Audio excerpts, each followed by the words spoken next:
Au menu aujourd'hui, le point sur les rumeurs d'une petite citadine Dacia électrique qui arriverait dans les 15 000 €, oui ou non.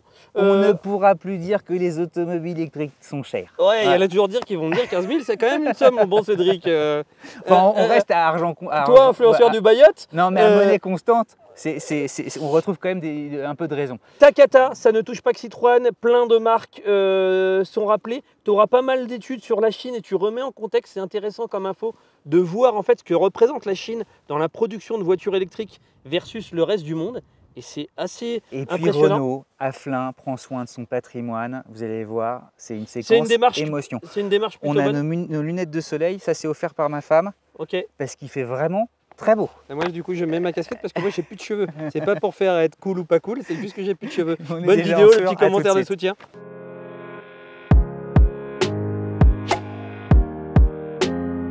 Actu principale de la semaine, Dacia prépare son électrique à 15 000 €. On a eu la chance d'avoir Denis Levotte, le patron de Dacia, et d'ailleurs peut-être le futur patron de Renault, parce qu'a priori c'est lui qui semble rassembler les suffrages. En tout cas dans les paris, tu sais. Ouais, dans les paris, c'est celui qui ressort en tête. On a eu la chance d'avoir son interview sur la chaîne. Il avait foncé le revoir, ouais. Parce que quoi qu'il arrive, voilà. C'était un moment intéressant, une liberté de parole qui était très bonne. Et il avait annoncé justement qu'il préparait une électrique sous les 20 000 €. Là, il y a le Parisien, nos confrères du Parisien qui ont écrit un article avec un peu plus d'infos. A priori, elle tomberait à 15 000 € si le bonus écologique existe toujours d'ici là. Ça serait une sortie en début 2027. Là, c'est une sacrée nouvelle. Moi, je ne suis même pas au courant. À mon avis, il la sortirait après la Twingo. C'est que des informations, c'est que des rumeurs. Donc là, ce qu'on vous fait, c'est un point sur les rumeurs. Elle sortirait après la Twingo qui, elle, est censée arriver. Info du Parisien. Ouais, c'est très bien. Que tout le monde, nous y compris, et reprenons et commentons, parce que c'est une info. Alors la logique, c'est qu'évidemment, la Twingo aurait la primeur. Exactement. Et puis, puisque je ne sais pas comment elle s'appellera d'ailleurs, mais celle qui serait à 15 000 €, repose en partie sur la même plateforme. Mais exactement. Alors, tu as dit deux choses qui me permettent de rebondir. C'est c'est la même plateforme que la R5 et la Twingo, qui est la plateforme Ampere Small, qui est plutôt une bonne nouvelle parce que c'est plutôt une plateforme bien née, avec un agrément de conduite assez intéressant, une agilité, un centre de gravité assez bas. C'est une bonne plateforme. Avec des philosophies de conduite que tu peux soit plus confortable, soit plus dynamique. Je parle notamment, en parlant de confort, à la 4L, mais qui reste une précision redoutable, qu'on a adoré. Ouais. Voilà. Allez voir aussi, on se fait notre tour. Allez voir la 4L, allez voir nos recharges chez Mobilize. Le deuxième point que tu as soulevé, c'est le nom. A priori, elle ne conserverait pas le nom de la Spring. Donc là, tout le monde a titré le nom e-Vader. Moi, je pense que ça, c'est plutôt... C'est pas le nom de la future voiture, c'est plutôt un nom de projet. Oui. Okay. Ou Évadé, ou je pense que c'est plutôt un... Ou Space Invaders, comme les invasions de... Pour moi, c'est plutôt... C'est chouette, j'ai pas du tout lu ça. Pardon, on bosse trop. C'est un nom de code. Donc, est-ce qu'il l'appellerait Sandero? Le nom de la Spring, a priori, disparaîtrait. D'accord. Est-ce que le nom qui est donné pour moi est un nom de code? Est-ce qu'il appellerait Sandero ou non? À voir. Bonne nouvelle. La plateforme de la R5, donc ça c'est plutôt bien. Est-ce qu'elle aura le combo de recharge en courant continu? Ça va être aussi l'interrogation, parce qu'à mon avis, elle va être fortement dérivée de la version de la Renault 5.5 qui vient de sortir sans recharge en courant continu. Denis semblait dire qu'il voulait quand même lui donner des attributs costauds, pas la sous-valoriser, tu vois. En tous les cas, c'est ce que j'ai retenu en tout cas, qu'il y avait une ambition réelle. Ce qui est intéressant, c'est que tout le monde se bat pour essayer de faire baisser le prix des voitures. Et si la réglementation, qu'on soit d'accord ou non, pousse fort pour l'électrique, ça passera forcément par des citadines pas chères. Aujourd'hui, quand tu regardes le classement de vente des voitures en France, les voitures les plus vendues, c'est 208 et Clio. Pourquoi? Parce que c'est des petites citadines polyvalentes et qu'elles sont pas chères entre guillemets, moins chères que des plus grandes. Et si tu veux vendre des voitures électriques, il faut que tu aies des petites électriques sous les 20 000 €. Et si tu arrives à 15 000 €, ça devient d'autant plus intéressant, sachant que tout le monde est en train d'y aller. Tu as la IC3 qui est sous les 20 000 €, tu as la BYD Dolphin qui vient de sortir à 20 000 €, tu as Renault 5 comme on a dit avec la Finition 5 qui vient de sortir, la future Twingo, tu as Volkswagen aussi avec l'ID2 dont on ne parle un peu moins en ce moment, mais qui a l'air prometteuse. A des ambitions et une générosité importante pour justement mettre un terme à les voitures sont trop chères. On remercie le sponsor de cette vidéo, Ovoco. Ovoco, si vous nous suivez, vous commencez à connaître. Si vous venez d'arriver juste pour cette vidéo, c'est quoi? C'est une place de marché, je le dis assez souvent. C'est une idée que j'aurais bien aimé À voir toi-même. à avoir. Il recense quasiment 5000 vendeurs de pièces d'occasion. Et ça fait quasiment plus de 25 millions de pièces d'occasion. Donc l'avantage que tu as, c'est que, tu es satisfait ou remboursé sous 14 jours. On vous a négocié avec un code qu'on vous mettra en description de la vidéo. Ça vous donne 15% sur les frais de port. Les frais de port, ça vous paraît anecdotique. C'est pas si anecdotique que ça, parce que quand tu reçois une grosse pièce, t'es content, ouais. les frais de port coûtent assez cher. Chaque vendeur est en plus noté. Donc si tu vois qu'il y a un vendeur qui a plein de notes 4,7 sur 5, bah vas-y. Si tu vois qu'il a une mauvaise note, n'y va pas. Il y a 20 millions de pièces, donc il y a tout. C'est-à-dire que tu cherches, quoi que tu veuilles, il y a tout. Paiement sécurisé, garantie satisfait ou remboursé. Envoi sous un délai raisonnable, ce qui peut aussi être la difficulté avec d'autres sites. Donc c'est plutôt... Ils ont pignon sur rue, c'est ouais, un des plus gros en Europe, je crois. Quand tu es numéro 1 pas pour rien. Donc D'ailleurs, nous ne travaillons qu'avec des numéros 1. On le redit, éléphant bleu. Il y a un chanteur que tu aimes beaucoup qui disait que des numéros 10 dans ma team. Je pense que tu n'as pas la rêve. Mais nous, on travaille qu'avec des numéros 1. C'est Booba qui disait ça. Oui, mais numéro 10 dans ma team, il parlait de Zidane. Exactement. Voilà. Qui était un numéro 1 en fait. Exactement. Alors, j'ai une info sur Car of the Year. Ouais. La sélection 2026 est déjà faite. Ah bon? Il y en a 31. Ok. Alors, est-ce que je te les... Faites-vous couler un café, il va vous faire les 31. Non, mais bon, parmi celles qu'il faudra suivre, parce qu'il y en a quand même pas mal, presque dans l'ordre alphabétique, il y a l'Audi A6. Alors chez Audi, il y en a plusieurs. Il y a l'A6, l'A6 e-tron et l'Audi Q5. Ça va pas encore être une Renault. BYD, il y a l'Atto 2, la Dolphin Surf, qui pourrait être intéressante. La Sea Lion 7. Chez Citroën, il y a la C5 Aircross, voilà, qui nous a interpellés, nous, hein, qu'on a apprécié. Ensuite, chez Dacia, il y a le Bigster, qui pourrait être aussi... qui est en tout cas à suivre.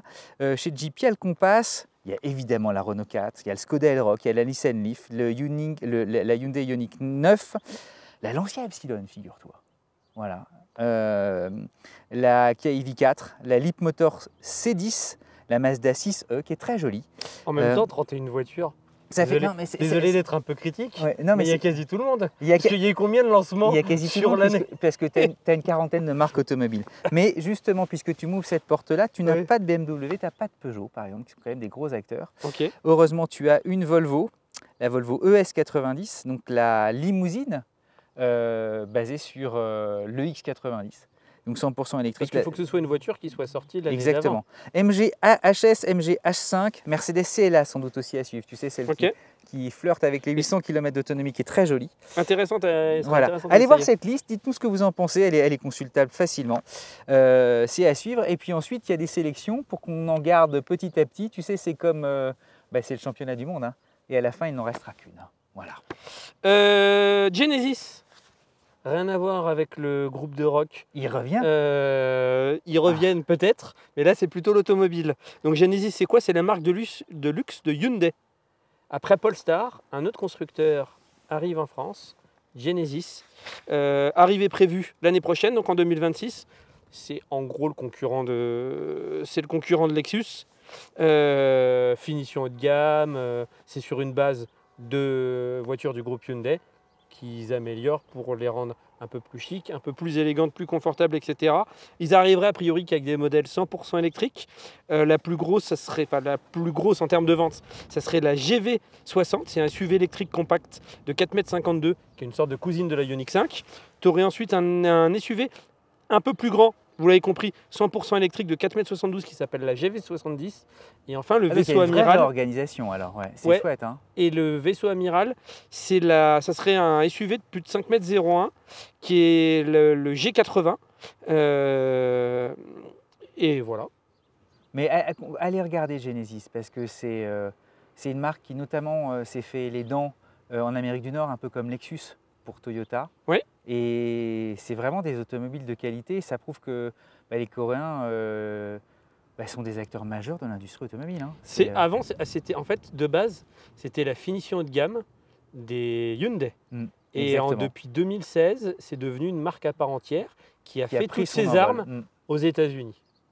Non, mais c'est vraiment, c'est l'école Lexus appliquée à l'école coréenne. En parlant d'émerveillement, Renault va enfin avoir son musée à Flins, donc l'usine historique. Ils ont partagé ce qu'allait être architecturalement ce musée, qui ouvrira en 2027. Ce qui est rapide en soi. Juste, pardonnez-moi de digresser. Hier, il y avait Jean-Dominique Sénard, donc, qui préside évidemment à la destinée de Renault Group. Les trois mousquetaires, Fabrice Cambolive qui dirige la marque Renault, Arnaud Belloni. C'est nous les trois mousquetaires avec d'une certaine manière. Les trois mousquetaires de Renault. Voilà. Il y avait aussi Catherine Gros, Christian Stein, bref, tout le staff qui a pris la parole et qui est revenu sur ce patrimoine exceptionnel et leur joie et leur bonheur, justement, de tout à coup après, mais pour 125 ans d'histoire. C'est Louis Renault avec Daimler-Benz, ce sont pour les historiens les inventeurs de l'automobile. Alors certains diront il y avait le fardier de Cugnot, je ne veux pas remonter au XVIIIe siècle, le fardier c'est un truc à vapeur, machin. Eux, l'automobile commence avec ces deux personnages et Louis Renault. Et tu auras donc, c'est un lieu où tu exposes près de 600 automobiles en hauteur. Tu verras, il y a une hauteur de plafond et les unes sur les autres. 57% de la collection exposée est roulante. Donc tu pourras en plus, ce n'est pas uniquement des objets inertes. C'est une scénographie, une mise en scène merveilleuse. Dire aussi, alors ça s'appelle, c'est un investissement évidemment très important, mais pour soutenir cet investissement, ils vont mettre en vente, figure-toi, certains modèles qui existent. Alors, il y avait une polémique, ils l'ont déjà fait il y a quelques mois, où tu as vu justement des voitures de la collection Renault qui étaient en vente.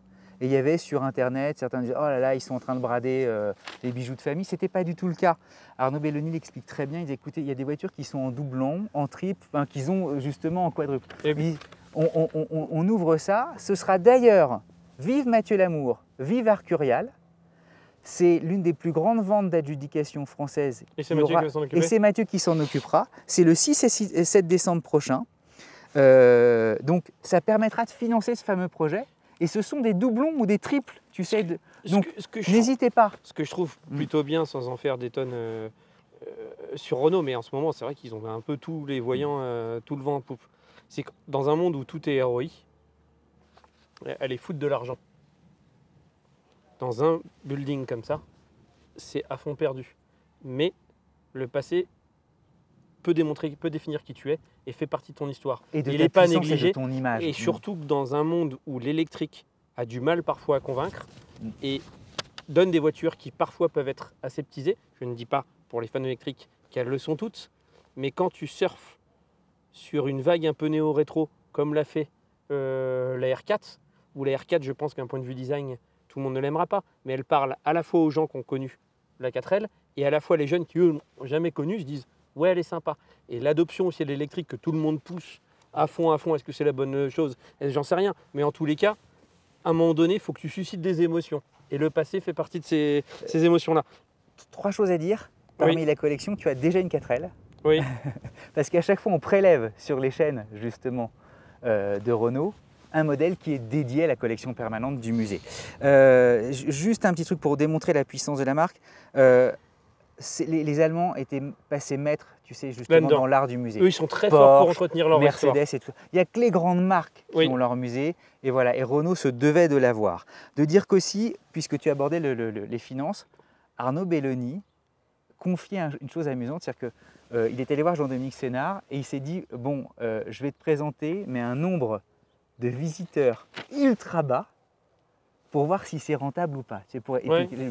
Et Jean-Dominique Sénard leur a dit « Mais non, mais là, tu es tellement pessimiste. Remets plus de visiteurs. » Il avait un nombre de visiteurs par jour qui se comptait quasiment sur les doigts. Donc, en pariant justement sur beaucoup plus. Et puis, j'en termine. Ce n'est pas uniquement des voitures qui seront exposées. Robert Doisneau, d'ailleurs, il y a des images qui passent à l'écran. Robert Doisneau, immense photographe, avait photographié Renault jadis, au début de sa carrière. Il y a des photographies formidables et qui font partie du fonds Renault. C'est-à-dire que vous pourrez assister à ça. Il y aura aussi, c'est un lieu d'exposition pour des artistes contemporains. Vasarely naturellement aussi, tu sais à qui on doit. Bref, ce n'est pas uniquement les fans de voitures, c'est aussi les fans d'art sous toutes leurs formes. Et si un jour vous voulez louer cet espace d'exposition, c'est aussi possible. Et je souhaite un jour à Sandborn d'être capable d'organiser une fête là-bas parce que le lieu, c'est 11 500 mètres carrés d'une architecture magnifique. Pardon d'avoir été long, mais c'était très émouvant et je suis encore sous le coup de l'émotion de Jean-Dominique Sénard qui prenait la parole au nom de tous les salariés et d'être fier pour tous. Certains avaient des larmes aux yeux, de dire voilà, tout notre passé, on en est fier et il va enfin trouver un lieu à sa mesure. On enchaîne avec une nouvelle pas si bonne, Airbag Takata, ce n'est pas fini. Ce qui avait un peu surpris, c'est qu'il y avait un peu que Citroën qui avait été épinglé. Et là, en fait, toutes les voitures qui ont un airbag Takata ont été rappelées à l'ordre. Donc, quelle que soit la marque, c'est 800 000 voitures. Décision gouvernementale du ministre des Transports. La même décision qui a été appliquée la semaine dernière, on vous en parlait. À Citroën, ils l'ont appliquée à tous les autres constructeurs. Donc ça fait 800 000 voitures de plus, donc ça c'est l'info factuelle. Là où c'est peut-être un peu dur, ou ce que je ne comprends pas, ça concerne les automobiles qui n'ont pas encore été, j'allais dire, rétrofités. Exactement. En tout cas sur lesquels on n'a pas encore intervenu. Mais ça rajoute 800 000 voitures supplémentaires. Ça pousse le chiffre à 1,7 million d'unités. C'est pas rien. Il y a 40 millions de voitures en circulation en France et 1,7 million d'unités sont concernées par ce stop drive. C'est énorme. Ce qui interpelle un petit peu, mais c'est compliqué, c'est vachement, je vous le dis avec toute transparence, donc ça se trouve j'ai tort dans mon analyse, mais je vous donne et vous participerez à la réflexion. Ce qui est un peu dur, c'est qu'en fait, sans être, tu vois, t'en fais des tonnes sur Renault, mais là Stellantis en ce moment, tu vois, ils se font taper T'en as un qui a le vent en poupe, et l'autre, dès qu'il y a une news pour leur taper du... Alors, c'est pas uniquement Stellantis, là. Oui. Les marques sont... Oui, il y a pléthore d'automobiles. Non, mais c'est pas... En fait, ce qui interpelle, c'est que d'abord, ça a été que Citroën. Et après, ça a été tous les autres, quelques jours après. Est-ce que ça aurait pas pu être tous les autres tout de suite? Alors, on n'est pas dans le secret des dieux, il faudrait que le ministre des Transports s'exprime, mais c'est suite à une explosion retrouvée. Oui, au mois de juin, on l'a déjà fait l'année dernière. Voilà, un tempestif qui est arrivé sur une Citroën, malheureusement, et c'est qu'eux, en déroulant le fil, se sont dit, mais attendez, il n'y a pas que Citroën. En première réaction, on fait toutes les C3, plus d'ailleurs, paraît-il, quelques DS3. Et là, ils se sont dit, non, mais en fait, c'est... Est-ce qu'on n'aurait pas dû prendre un jour de plus et communiquer sur tout le monde? C'est ça le... si mon le propos, gouvernement je ne sais pas bien, si... Partagez-nous votre réflexion de au contraire, ce que on est vous ouvert en pensez. Voilà. Je te glisse une petite news, juste très rapide. Cédric étant devenu influenceur du Bayot, il a une influence sur le marché qui est juste devenue énorme. Donc depuis qu'il a acheté une Volvo XC60, figure-toi bien que depuis c'est devenu la Volvo la plus vendue de tous les temps. Non. La XC60 vient de passer les 2,7 millions d'exemplaires produits. C'est la voiture la plus vendue de tous les temps pour Volvo, devant la Volvo 240. Écoute, on souhaite le meilleur à Volvo parce que les chiffres en ce moment, notamment en France, on le répète, ne sont pas foufous. Et Dieu sait que c'est une marque chère à mon cœur. On vous parle souvent de Tesla. Tesla vient cette semaine de déployer sa flotte de robotaxis, donc les fameuses voitures autonomes, qui te mèneront comme d'autres le font déjà à San Francisco depuis plusieurs années. C'est sur la base de Model Y. Et depuis qu'ils ont révélé tout ça, le titre Tesla s'est envolé. Ça a pris 8%, soit 15 milliards de dollars. Ça illustre en fait... Pourtant, les retours sont mi-raisin. Ouais, mais quand on dit que Tesla certains les donnent, tu sais, genre déjà un pied dans la tombe, il suffit de regarder la valeur du titre boursier pour prendre conscience de la puissance, même lorsque ces ventes, évidemment, sont en régression et pas qu'un peu. Le Tesla est encore là. C'est un sujet qu'il faudra développer. Là, c'est pas l'émission pour on n'a pas le temps. Et en fait, Tesla, le futur de Tesla, c'est pas l'automobile. C'est les robotaxis. Non. Et les robots tout court. Via en fait, l'automobile, c'est une étape sur leur chemin. Et c'est ce que les analystes financiers, les fonds d'investissement achètent du Tesla et donnent une valorisation débile versus simplement l'automobile, parce qu'eux, ils anticipent ça. Sans parler évidemment de SpaceX. Mais SpaceX, c'est pas dans la capitalisation boursière de Tesla, c'est une société à part. Oui, mais les deux sont quand même très très liés. Il peut y avoir des échanges de savoir-faire, et surtout c'est l'empire Musk.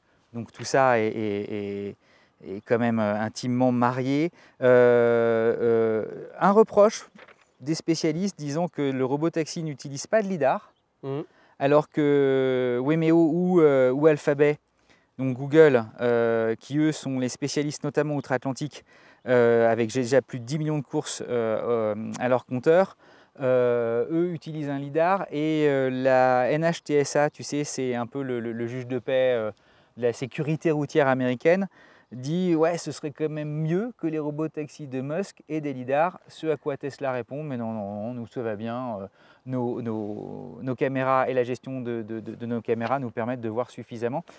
D'ailleurs, allez voir sur mon Instagram il y a un an, on faisait le test d'une Model 3 qui n'était pas équipée de dernière génération de capteurs et qui, dans Montréal, roulait toute seule. J'avais été bluffé. Je vais d'ailleurs le remettre tiens, pour ceux Gontran, je crois. Gontran, ouais. Que je salue.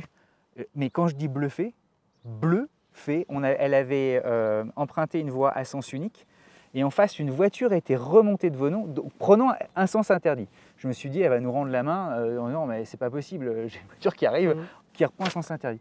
Elle ne s'est pas démontée, elle l'a évité, mais tout allait bien. J'ai été ébahi. Voilà, voilà. Bon, on continue. Les prix de la Ioniq 9 sont sortis. Wow. Il y a, les images apparaissent devant vous. Ioniq 9, qui a une gueule plutôt originale et sympathique. C'est un gros SUV électrique de 5,06 m et de 2,5 tonnes. Donc c'est un beau bébé. D'ailleurs, en parlant de beau bébé, on ne vous a même pas parlé de pourquoi on est là. On est aux essais de la nouvelle DS numéro 8. On va vous faire un road trip de 1000 ou 1500 km avec.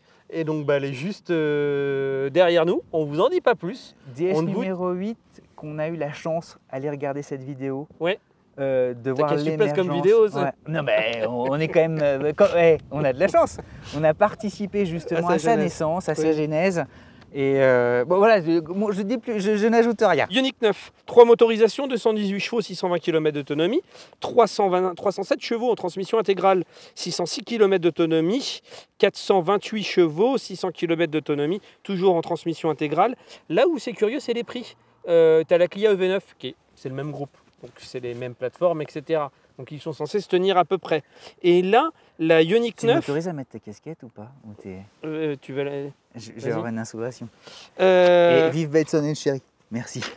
Mais tu la veux peut-être toi? Non, moi je me fais engueuler chaque fois que je la mets. Je l'ai mis une fois, on m'a dit ah bon? On t'engueule parce que moi j'ai plus de cheveux. Donc c'est pour ça que je mets des... Bah ouais. On va finir vite. Parce que même malgré les lunettes, je me sens... Allez, on fonce. Les prix démarrent à 70 000 € contre 78 000 € pour la Kia EV9, qui a pourtant une plus petite batterie et qui est légèrement moins puissante. On parle de 218 chevaux contre 204 chevaux, donc c'est surprenant. Point de repère de la puissance industrielle chinoise, notamment en matière de production de voitures électriques vendues en 2024. C'est 11,3 millions de voitures vendues, 11,3 millions de voitures électriques Made in China vendues, une croissance de plus de 40% par rapport à 2023. Pour que vous ayez un repère, la France, électrique et thermique confondus, c'est 1,6 million. Donc rien qu'en électrique, ils sont 7 fois plus gros que nous, tout confondu. Voilà, aux États-Unis, ils sont sur la deuxième place, ils ont produit 1,5 million de voitures. L'Allemagne, c'est 0,5 million, donc 1,5 million. Tu rajoutes 320 000 PHEV. UK, c'est 1,5 million aussi. La France, c'est 300 000 et 146 000 PHEV. Mais c'est dingue tes chiffres, parce que tu rajoutes, tu additionnes les États-Unis et l'Europe. Et si j'ai bien compris, on arrive au quart, voire au tiers on n'y est pas. Et alors, de la Chine. Les projections pour les années à venir, quand on dit que l'industrie chinoise a des ambitions considérables, c'est vraiment très très important. C'est à mettre d'ailleurs en regard, pardonnez-moi, des parts de marché de la Chine, notamment en Europe, où cette année, MG a totalisé 126 000 ventes, BYD 54 000. Ça pousse très très fort. Voilà, ça c'est pour les chiffres en Europe. En parlant de vente de voitures électriques, elles sont bizarrement en hausse, ou bizarrement ou pas, en tous les cas elles sont en hausse en Europe.